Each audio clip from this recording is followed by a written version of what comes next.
Guys नमस्ते प्रणाम। मैं हूँ शांति प्रजापति। एक गीत लेके आई हूँ, कहरवा गीत है, आइए सुनिए आप लोग।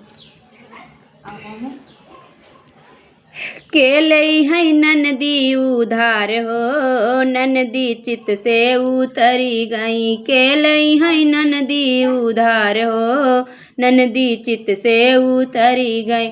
हम तो कहा ननदी जलवा चढ़ाई आवा, हम तो कहा ननदी जलवा चढ़ाई आवा। कैली ही पंडित भतार हो, ननदी चित से उतरी गई।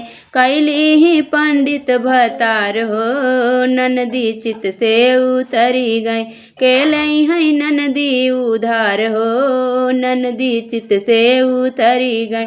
के लई है ननदी उधार हो, ननदी चित से उतरी गई।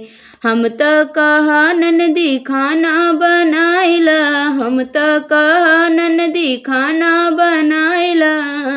अरे कैली ही हलवैया भतार हो, ननदी चित से उतरी गई। कैली ही हलवैया भतार हो, ननदी चित से उतरी गई। के लई है ननदी उधार हो, ननदी चित से उतरी गई। के लई है ननदी उधार हो, ननदी चित से उतरी गई। हम तो कहा ननदी पानी भरी लावा, हम तो कहा ननदी पानी भरी लावा। यारे कैली ही कहरा भतार हो, ननदी चित से उतरी गई। कैली ही कहरा भतार हो, ननदी चित से उतरी गई। के लई है ननदी उधार हो, ननदी चित से उतरी गई। के लई है ननदी उधार हो, ननदी चित से उतरी गई। हम तो कहा ननदी कपड़ा सिलाई लवा, हम तो कहा ननदी कपड़ा सिलाई लवा। कैली ही दर्जी भतार हो, ननदी चित से उतरी गई।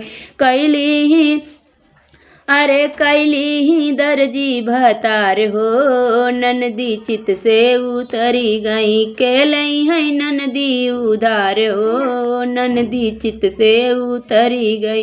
के लई है ननदी उधार हो, ननदी चित से उतरी गई।